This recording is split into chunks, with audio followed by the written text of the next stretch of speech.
The Investigative Judgment in the Writings of Ellen G. White. Chapter 3.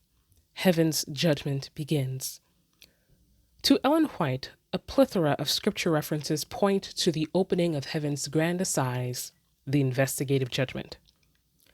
After quoting Daniel chapter 7 verses 9 and 10, she writes, "Thus was presented to the prophet's vision the great and solemn day, when the characters and the lives of men should pass in review before the judge of all the earth, attended by heavenly angels. Our great high priest enters the Holy of Holies, and there appears in the presence of God to engage in the last acts of his ministration in behalf of man, to perform the work of investigative judgment, and to make an atonement for all who are shown to be entitled to its benefits." Other passages in the books of Daniel and Revelation specifically applied to the beginning of the judgment are Daniel chapter 8 verse 14 and chapter 7 verse 13, Revelation chapter 14 verse 7 and chapter 11 verse 19.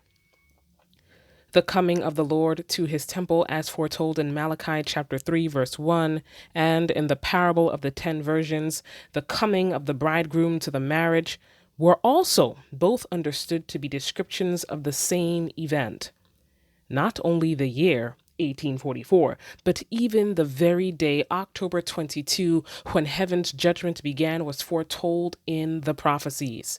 Ellen White fully endorsed the Millerite computation, which settled on October 22 as the terminal date for the 2,300-year prophecy. She states, "And I saw that they were correct in their reckoning of the prophetic periods. Prophetic time closed in 1844, and Jesus entered the most holy place to cleanse the sanctuary at the ending of the days.